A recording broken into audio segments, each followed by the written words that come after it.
Yo, welcome to my channel.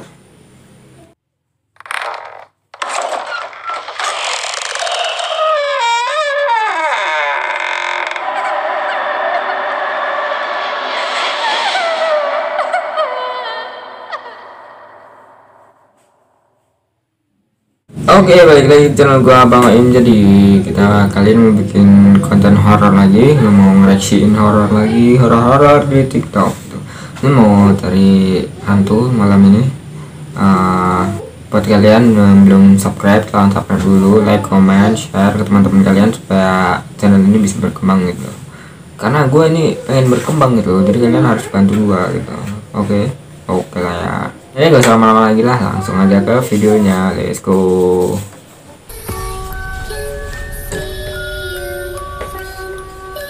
Happy, ngeri. Apa itu?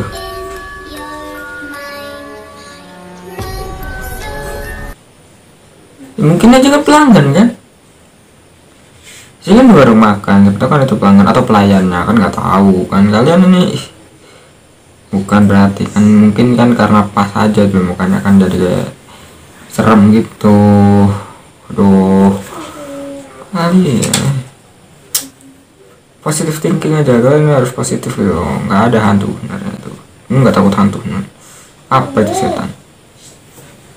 Oke, next. Wanitanya mengalami kesialan hanya karena keteledorannya. Jadi pada saat itu HP-nya nggak sengaja jatuh ke dalam tong sampah, dan pas dia coba untuk mencari HP-nya itu ternyata dia tertusuk sama satu suntikan. Ternyata suntikan itu adalah tripofaksin yang bisa membuat kali itu menjadi tripofobia. Dia langsung cari lagi HP-nya dia untuk mencari tahu apa buat kalian yang belum tahu gitu ya. Tripofobia itu kayak penyakitnya nanti kayak jadi kalian tuh kayak ada lubang-lubangnya tuh. Jadi kalian itu tubuh kalian tuh kayak ada lubang-lubang gitu. Kayak ada lubang-lubang gitu, jadi itu namanya tripofobia gitu. Itu tripofaksin. Dan akhirnya dia menemukan satu video yang bisa menjelaskan tentang virus itu dan bagaimana caranya menanggulangi kalau kalian terkena virus tersebut. Video tersebut menyarankan wanita ini untuk mencuci tangan, tapi dia udah bisa lihat lubang-lubang kecil ini yang artinya virusnya udah menyebar. Dia berusaha untuk cuci tangannya lagi, tapi malah makin parah tuh, lubang-lubangnya makin banyak, dan dia akhirnya coba untuk pakai pemutih. Pas dia bersihin ternyata hilang nih guys, tapi ternyata lubang-lubang kecil itu pindah ke pergelangan tangannya. Dia mulai panik banget, tapi pintu WC itu nggak bisa kebuka nih guys. Dia juga merasakan aneh di matanya, dan ternyata dia bisa lihat lubang-lubang di matanya dia. Kira-kira gimana ya cara dia bisa selamat dari situ? Gue nggak tahu pasti ini penyakit apa. Tapi begitu, tipofobia itu begitu, nyeremin gitu loh. Gue dulu nggak mau kalau kena begitu mah. Oke, next. Oke, kita cerita horor lagi. Jadi kan waktu itu gue pernah bahas dimana orang pengen bikin orang itu luluh sama kita itu pakai darah haid. Jadi gue dapet DM dari salah satu followers TikTok gue. Dia juga menceritakan hal yang sama yang ada di kampung dia. Ceritanya seperti ini. Kita sebut aja namanya Novi. Jadi dulu tuh pernah ada kejadian heboh banget di kampungnya Novi. Sampai orang-orang kampung itu nggak pernah pada berani kalau keluar lewat maghrib. Semua pintu rumah langsung ditutup kalau udah lewat dari maghrib. Jadi ceritanya itu pernah ada seorang istri yang bernama, kita sebut aja namanya Sinta. Jadi dia tuh merasa pengen banget disayang terus sama suami. Dia melakukan apa aja yang penting suaminya tetap sayang sama dia, termasuk melakukan hal yang aneh-aneh. Nah, suatu ketika suaminya Sinta ini pengen dibikinin kopi. Nah, Sinta pun bikinin kopi. Kebetulan pas itu dia lagi haid. Dan lu tahu itu darah haidnya diperes, taruh di kopi dan dihidangkanlah buat si suaminya. Gak cuma sehari 2 hari, tapi sering banget Sinta ini menghidangkan kopi dicampur sama darah haid buat suaminya. Singkat cerita, istrinya ini sakit parah dan mengalami sakaratul maut hingga akhirnya meninggal dengan keadaan bau busuk. Pas selesai dikuburin ya, dari sore sampai menjelang malam, ini suaminya tuh kayak ngerasa kesepian banget. Ya pasti sedih sih, karena emang kan ditinggal sama istri tercinta. Dan pas mau tidur nih ya, suaminya tuh kayak ngerasa kayak ada yang mijitin dari belakang. Tapi lama-lama dia mulai terbiasa tanpa hadirnya istri tercinta. Tapi setelah istrinya meninggal 3 hari yang lalu, ada seorang ibu-ibu yang kayak baru tahu kalau si Sinta ini meninggal, dan ternyata Sinta ini punya hutang ke ibu itu. Tapi ya ibu-ibu itu kayak ya udahlah, kalau emang udah meninggal aku ikhlasin aja. Tapi ibu-ibu itu denger cerita yang kurang enak, dimana katanya arwah Sinta ini gentayangan. Makanya warga kampung ini selama 8 hari mereka tuh takut banget keluar rumah kalau udah malam hari. Oke, balik lagi ke ibu itu. Jadi ibu itu kan lagi nyuci piring pas malam hari. Tiba-tiba dia tuh kayak ngedenger suara lirih, ada yang nangis. Terus ibu itu memberanikan diri nyari tahu ini sumber suaranya di mana. Dan ternyata pas tahu itu arwah Sinta. Dan Sinta ngomong ke ibu itu, "Bu, utang saya belum lunas ya. Saya di sini tersiksa banget." Sinta itu ngomong ke ibu itu sambil nangis. Terus dijawab sama ibu itu, "Udah, jangan ganggu aku lagi. Aku udah ngiklasin utang kamu." Si ibu itu juga sempet gemeteran ya, tapi alhamdulillahnya dia nggak terlalu takut karena sering banget ngelihat hal-hal kayak gitu. Dan yang sangat mengejutkannya, ini Sinta ini sering banget nakut-nakutin orang kampung. Dan yang lebih parahnya, arwah Sinta ini di mulutnya ada pembalut yang udah busuk.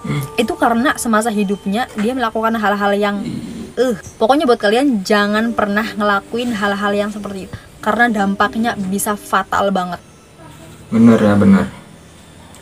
Enggak, maksudnya kok ada gitu orang kayak gitu ya.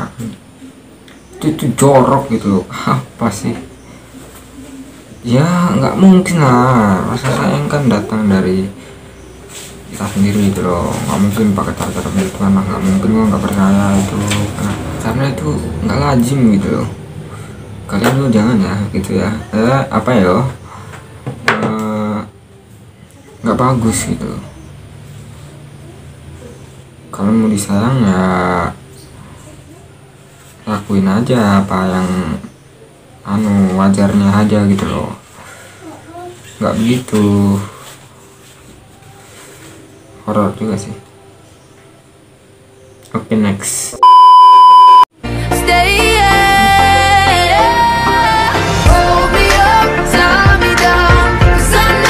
Anjing. Kaget. Anjing, bisa begitu ya? Kita lagi bikin video tuh, joget-joget gitu, muncul tuh si Jamet tuh muncul. Asli itu 7 hari nggak bakal bisa hilang pikiran begitu, itu serem anjir. Jangan dia bikin video terus muncul tuh dari belakang. Kan horor anjir. Next. Guys, boneka ini serem banget deh. Katanya ini boneka terkutuk yang penutup matanya nggak boleh dibuka. Di tahun 2014 lalu, boneka ini ditemukan bersandar di pohon di suatu jalan di Singapura. Penemuan boneka ini sempat bikin heboh di internet. Katanya boneka ini tuh karya seorang seniman Amerika bernama Christy Bastet. Beredar kabar kalau boneka ini kepalanya bisa gerak-gerak sendiri. Bahkan pas ditinggal sendirian, bonekanya ngeluarin suara kayak wanita dewasa yang berbicara bahasa Malay. Kemungkinan pemilik sebelumnya sengaja nutup mata boneka ini supaya bonekanya nggak bisa pulang. Anehnya setelah ditemukan boneka ini hilang. Terus beredar foto di internet yang nunjukin kalau penutup mata bonekanya udah kebuka. Di hari yang sama ada kasus pria yang gantung diri secara aneh. Gak tahu sih ada kaitannya atau enggak, tapi yang jelas boneka ini kelihatan serem ya. Iya dong. Aku nggak tahu tuh bukan boneka apa itu ya. Tapi menurut saya nggak mungkin dong kaitannya. Tapi kalau mistis, kalau yang percaya mistis itu mungkin percaya, tapi kalau gue sendiri nggak percaya. Ini boneka apa? Kalau gue belum percaya. Oke, jadi segitu aja video kali ini. Buat kalian seperti biasa, like, comment, and subscribe. Yang belum subscribe itu bantu channel ini supaya berkembang, karena gue pengen berkembang di channel. Doain aja cepat berkembang gitu. Buat bikin konten-konten horor lagi gitu kan ya. Biasa like, comment, subscribe juga tuh. Sampai jumpa di video selanjutnya. Bye bye. Hey there. Subscribe to my channel. And also press this bell icon.